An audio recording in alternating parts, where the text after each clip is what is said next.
متعدد في حضورها إلى القاهرة للمشاركة في مؤتمر الاقتصادي في شرم الشيخ، وقبل ذلك في المؤتمر الخاص بإعادة إعمار غزة.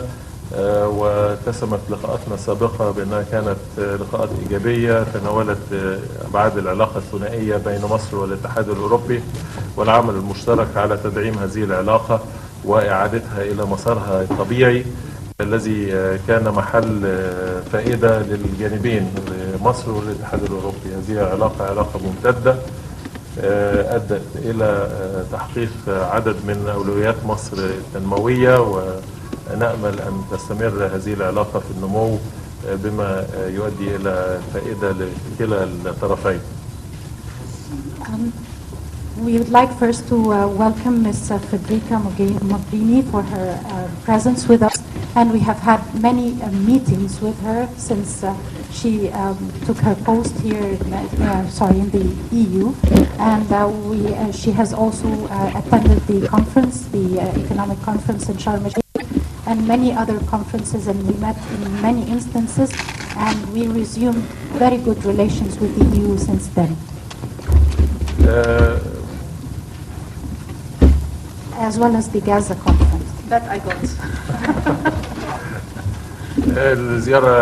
زيارة الممثلة العليا لمصر هي زيارة ثنائية لتأكيد ما نسعى إليه بشكل مشترك من دعم العلاقة، من استئناف الآليات المختلفة التي كانت قائمة والتي تم تعليقها في خلال الفترة الماضية لاعتبارات لن نخوض فيها، ولكن المهم هو ان احنا نستأنف حاليا هذه العلاقة وهذه الآليات بما وفقا للأولويات المشتركة وبما يحقق المصلحة المشتركة.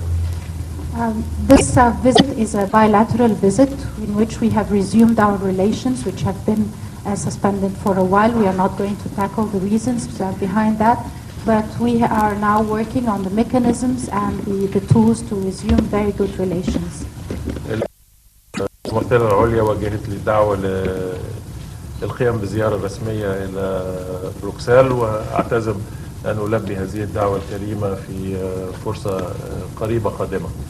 I was invited by the High Commissioner to visit Bruxelles, and I intended to make this visit very soon.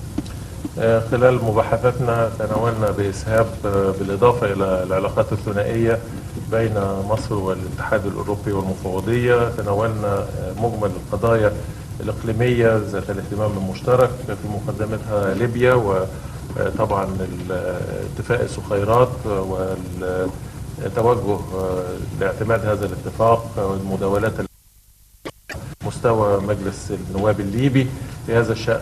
وخلال هذه المباحثات أكدت من جانبي حرصنا على أن تكون الخروج من الأزمة الليبية من خلال عملية ليبية معني بها الفرقاء السياسيين وتؤدي إلى استقرار ليبيا ووحدة أراضيها.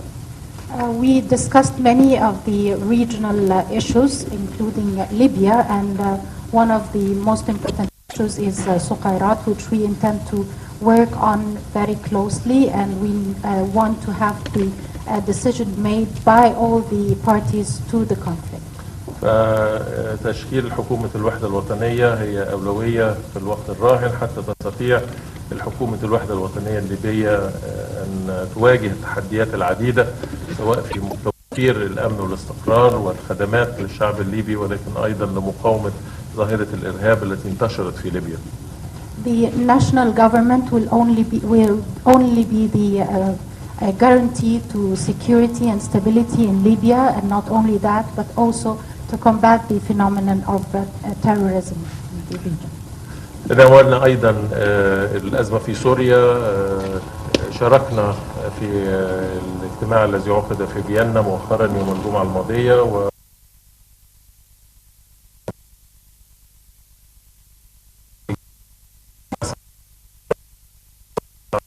الشركاء الدوليين والإقليميين لدفع مسيرة التسوية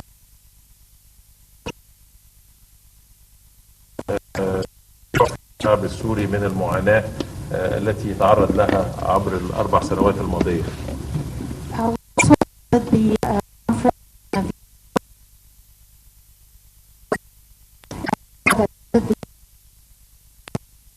the peaceful resolution of the issue in Syria as to reach a settlement to finish this problem.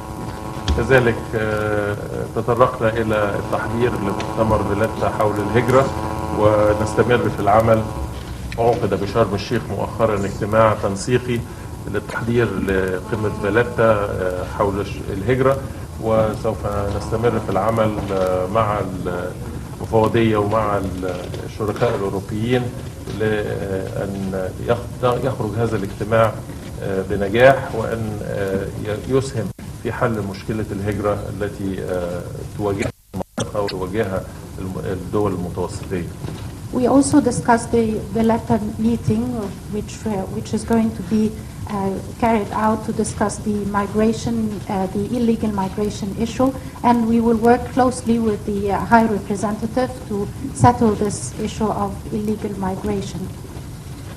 مرة ثانية برحب بالممثلة العليا وبشكرها على الاهتمام بتلبية الدعوة لزيارة القاهرة، ونأمل لها مزيد من التوفيق. Once again, I would like to welcome the High Representative and wish her a very successful stay here. Thank you very much. It is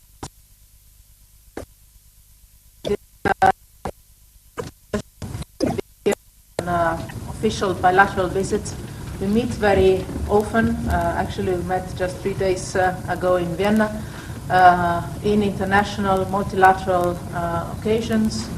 But it was very important for me to pay an official bilateral visit to Cairo to revitalize our bilateral relations, and it will be very important for the whole of the European Union that we will manage to do so in the coming months. With an intense work, we are going to restart on all the different levels of our cooperation. أنا سعيدة لزيارتي لمصر الزيارة الثنائية الأولى، ولكننا نلتقي كثيرا في الكثير من المحافل. في الواقع كنا قد التقينا منذ أيام قليلة في فيينا، ونحن نتطلع إلى زيادة التعاون ما بين المفوضية وما بين مصر التي كانت قد تعثرت قليلا في الماضي، ولكن هذا في إطار برنامج كامل مع الاتحاد الأوروبي في تعاون مع جمهورية مصر العربية. And that is why on bilateral level, but also to discuss the region, I will be very pleased and honored to have a meeting tomorrow with the President, and I have had the chance not only of meeting my good friend, the Minister of Foreign Affairs, but also I've had good meetings today with the Minister of Interior, when we discussed mainly about security, counterterrorism, migration, mobility, and the rule of law, but also with the Minister of International Cooperation and the Minister of Petroleum when we signed an agreement to finance connecting households with the gas pipeline with a 68 million euros grant to Egypt. وهذه الزيارة الثنائية التي سأشرف بزيارة الرئيس السيسي غدا، وقد شرفت أيضا بزيارة وزير التعاون الدولي ووزير البترول ووزير الداخلية، وستقوم المفوضية بتوقيع اتفاقية بحوالي وقعت بالفعل باتفاقية ب 600 مليون دولار في 68 مليون، نحب انها تكون 600 مليون. 68 مليون دولار في مجال يورو في مجال البترول. It's more. Euros is more. 100 million.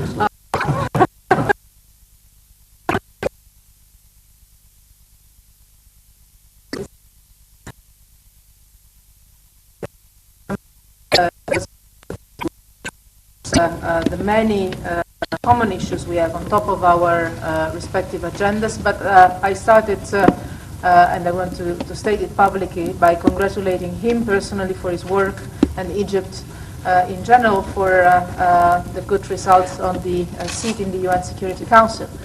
That is something I know important for the country, but also important for the region and also for Europe. وقد بدأنا اللقاء بأنني هنأته على ما تقوم به وزارة الخارجية وما يقوم به الوزير بنفسه، وأيضا على حصول مصر على مقعد في مجلس الأمن، وهو مكسب كبير وكرسي هام في الأمم المتحدة ومجلس الأمن. I also thanked him for the fact that Egypt has hosted the most recent preparatory meeting for the Valletta summit that is going to take place in 10 days from now in Malta to tackle, as you said, the irregular migration flows, but also better coordination and cooperation among European Union and Africa on other aspects of the migration phenomenon, including legal migration, including the support to the countries that are hosting refugees. And we know that very well. Most of the countries in Africa and North Africa are doing extraordinary efforts, including Egypt, that, let me recognize it with respect, is hosting a large number of refugees on its territory. And in Valletta, we will also look for ways to better support the efforts of these countries.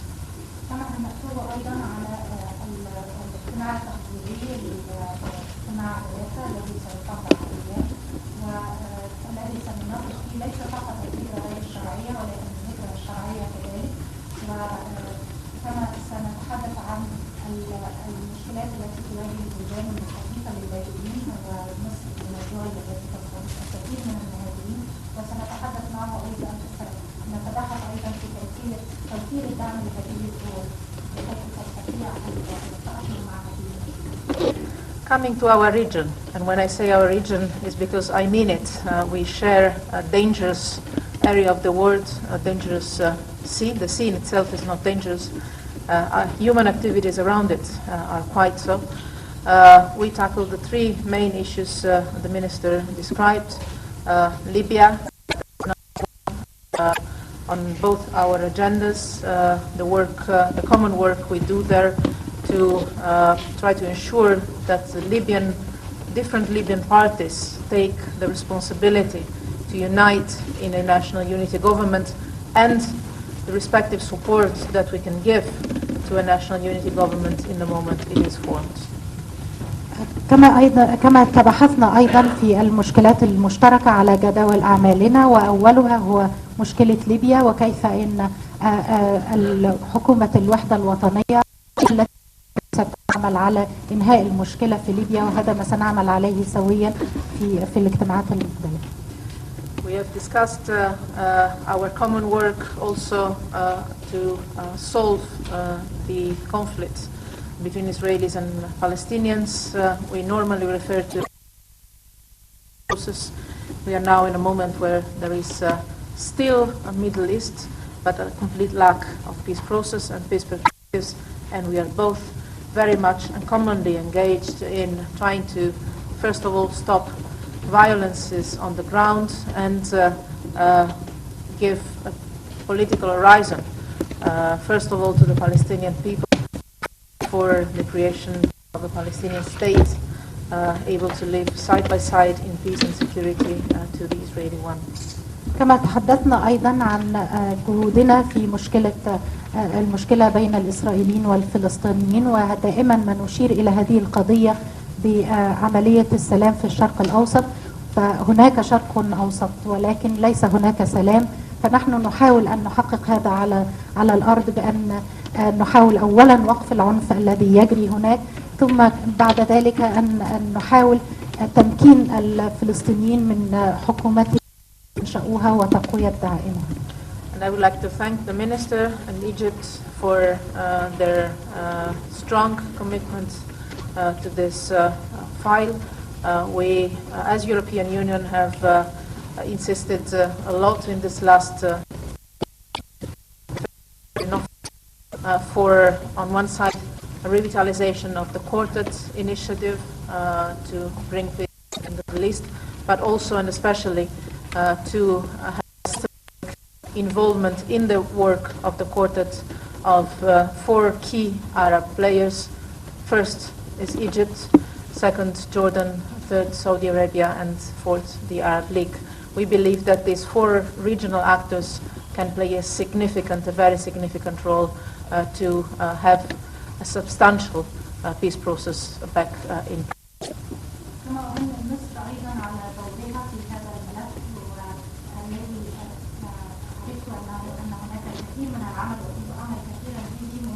متوليات العمل والوعي وكيفية دعم اللجنة الرباعية التي تتكون من مصر والأردن والسعودية وجامعة الدول العربية وسنسعى إلى تدعيم المساعدة.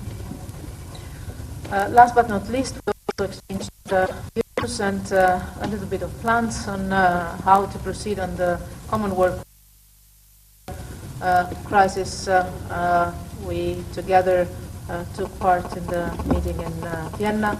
We will continue to work together in trying to find the way to start a political process. Special Envoy Staffan de Mistura, with which we are constantly in contact. And I reassured the Minister about the EU full commitment in trying to facilitate the presence of all the relevant players in the region and internationally around the same table. I believe itself a major achievement that can open the way for a political process and a solution to the conflict. كما تحدثنا أيضا عن المشكلة السورية في اليمن سيكون هناك أيضا اجتماع مقبل ونحاول أن ندعم عمل الممثل للأمم المتحدة في حل مشكلة سوريا ونحاول أيضا أن نجلب جميع اللاعبين في المشكلة السورية على مائدة واحدة حتى يتم الاتفاق على حل هذه المشكلة.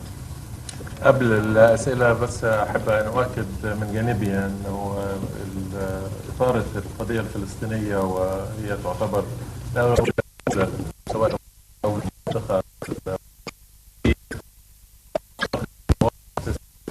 المتحدة أو الوحدات الرسمية.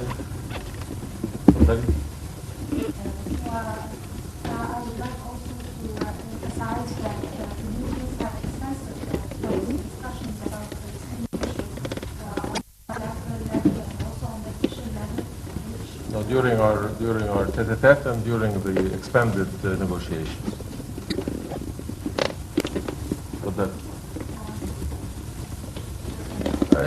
No, as a matter of the priority that Egypt and the Arab world addresses the Palestinian question, Palestinian rights, related to the escalation of violence in the occupied territories in East Jerusalem, and of course our way forward. And I took the opportunity of thanking the High Representative for her efforts, that of the Union, in the very valuable participation in the quartet process and the expanded quartet process.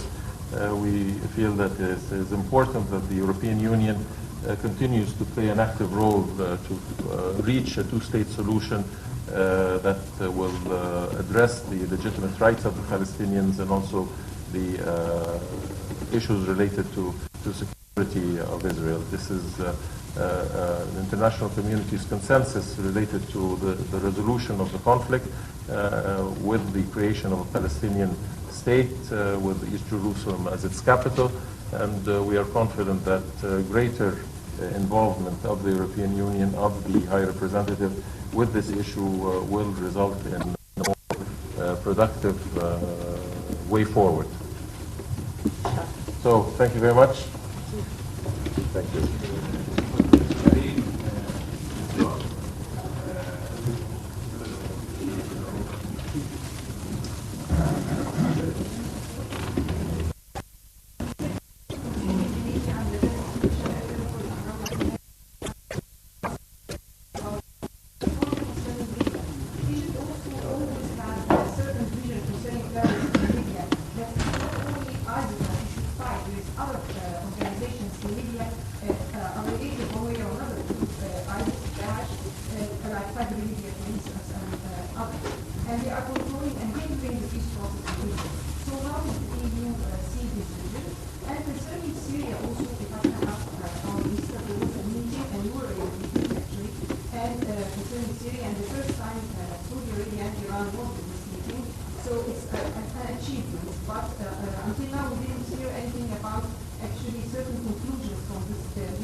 but you would allow me to say one word also on your second question, because because it was something on which we have been, as European Union, working a lot together with our American and Russian partners, and obviously the UN.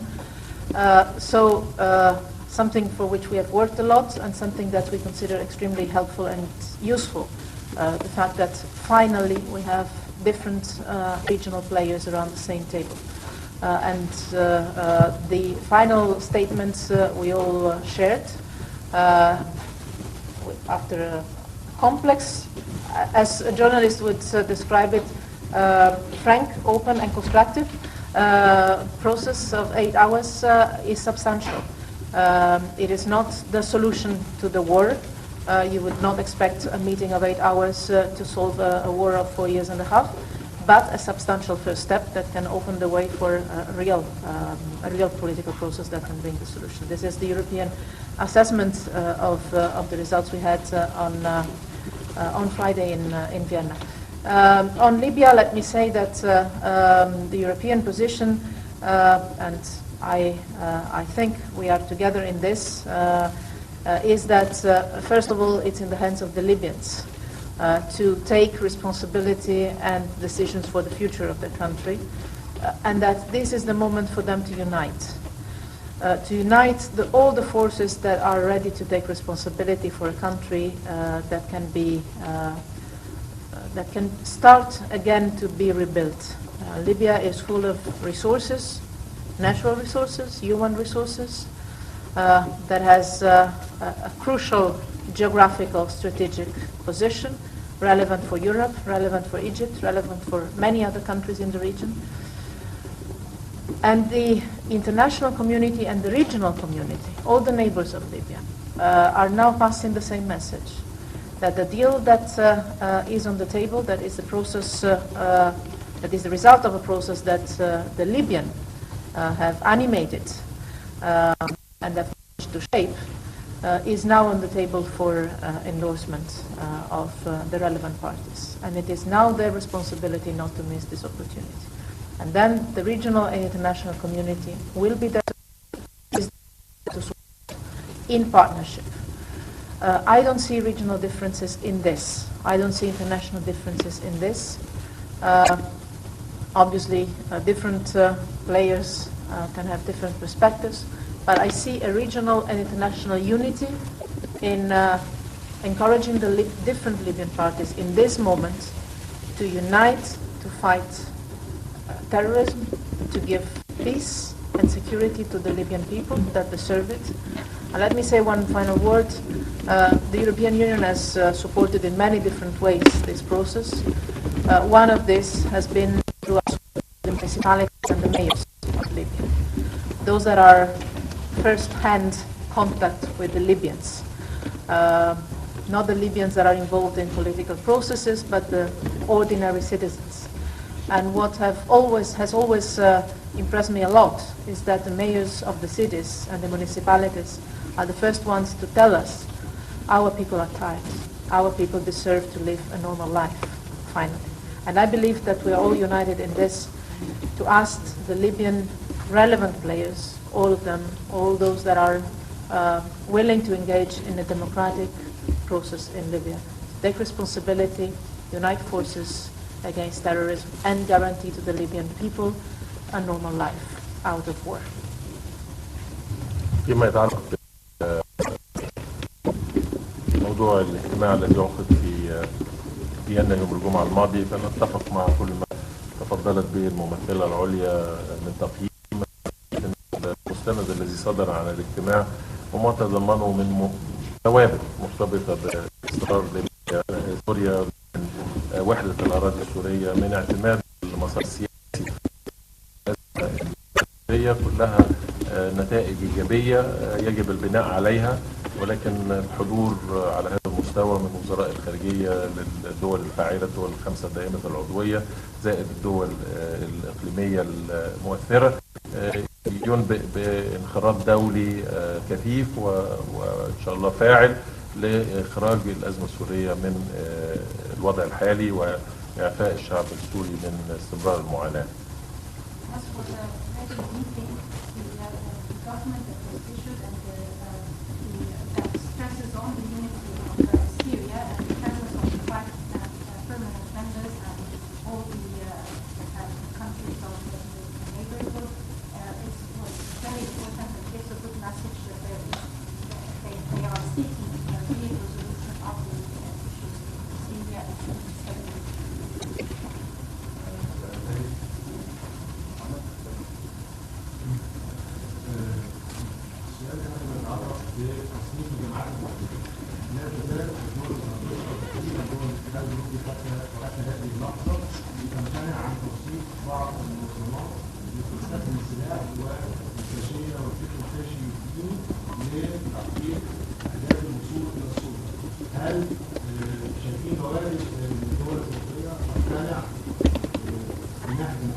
ردا على السؤال، فنحن دائما نواجه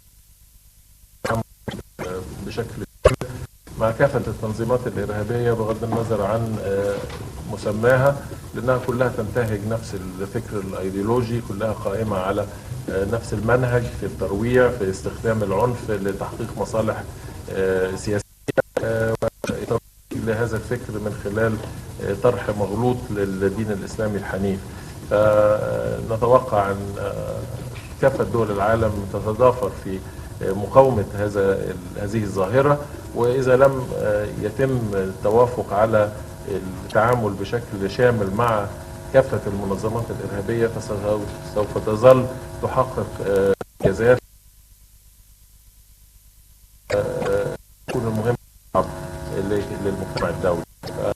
نحن لدينا وضوح رؤية، وأتصور أن هناك توجه في كثير من دول الشركاء تأخذ في الاعتبار هذا بشكل أوفى في ضوء التجارب، في ضوء التحالف القائم لمحاربة الإرهاب، وبزوغ مزيد من التوافق على المستوى الدولي في هذا الشأن.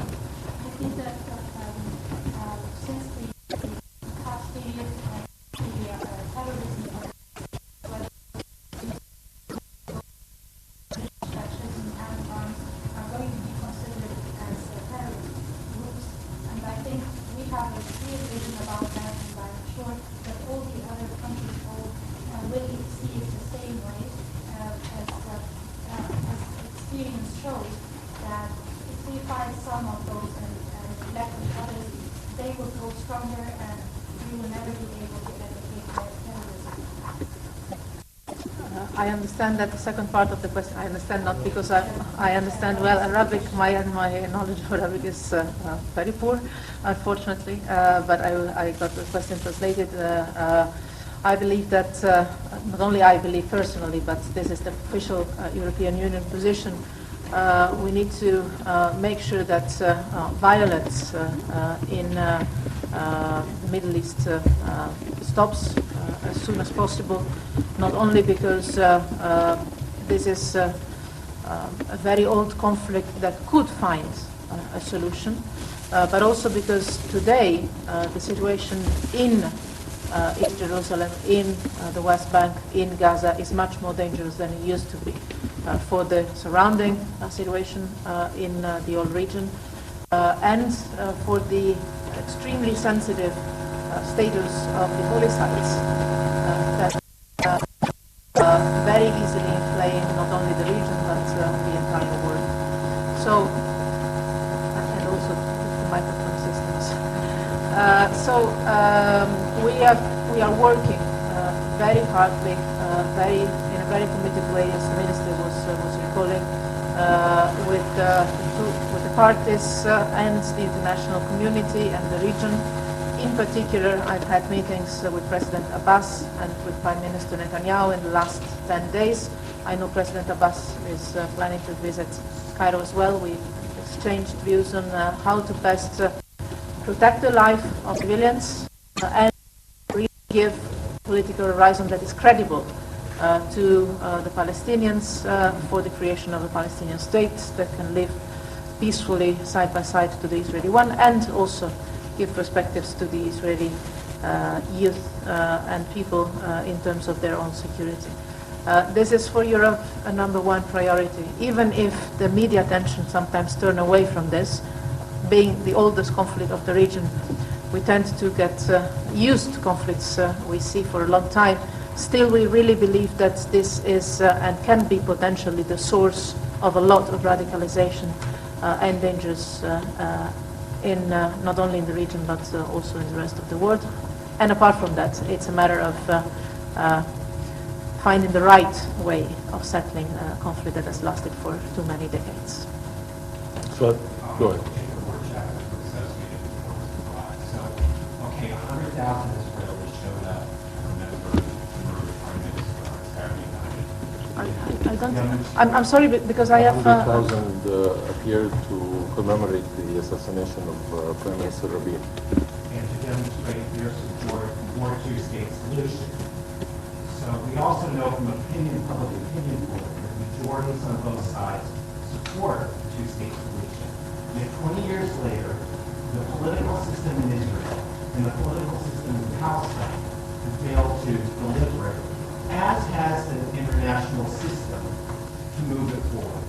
So it feels good to know that you guys spent extra time on it tonight, but at the same time, I guess there's some nervousness about what are the concrete, practical steps that are going to happen to protect the Palestinian population in the West Bank and to move the actual negotiation on borders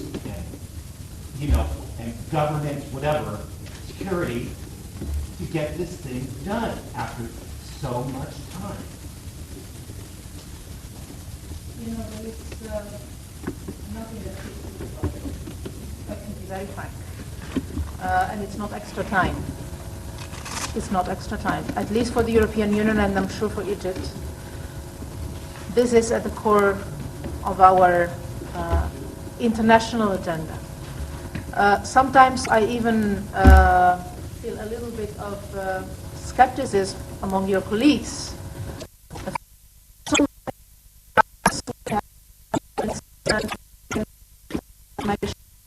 We spend time in Europe discussing the Middle East peace process or lack of peace process every month, because we gather foreign ministers of the European Union of the 28 every month for councils, and every single time we meet we have Israel and Palestine on the agenda, every single time. And you cannot imagine, or maybe you can, how many of your colleagues in Europe ask me, why are you dealing with this? You have Libya and you have Iraq and you have plenty of other things, you should bother more.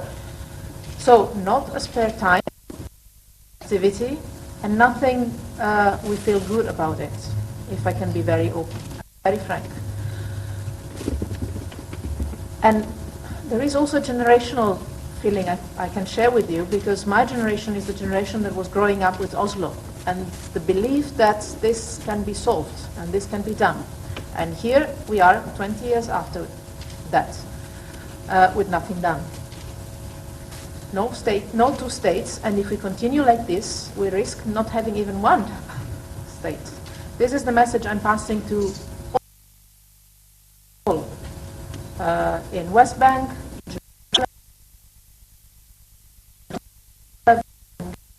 everywhere. If we continue like this, it's not going to stay as it used to be. It's changing every day, and it's getting worse.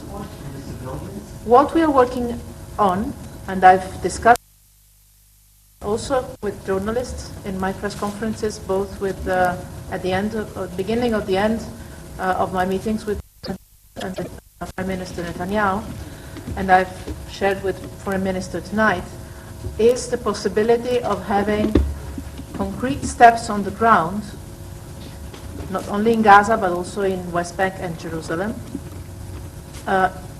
consistent with prior agreements. We have agreements that have been signed over the years. We are working with the parties, together with the quartet, as in conference, to identify concrete steps that can be taken to not only improve the economic situation, but also to improve the security, to improve freedom of movement, many different things that were already agreed in the past and that could be implemented if we manage to find enough political space for this to happen. So the effort we are doing as Europeans, together with our friends in the international community and in strong coordination with all of them, starting from the United States, obviously, is to try and create this political space for having some concrete steps on the ground that could improve the life of the people. Because you know what? The other signs of frustration that my generation has accumulated over these decades is the fact that now we are in a very serious problem because the absence of a process in itself is a problem. You refer to current negotiations, which ones? So the absence of a process in itself is a problem. But we don't need a process for the sake of a process. We need results on the ground. We need improvements on the ground for the Palestinians and for the Israelis. So we're trying to open up this space in the most difficult conditions on the ground. But my message and our message to both the Palestinians and the Israelis is this: don't wait for the situation on the ground to improve and for violence to come.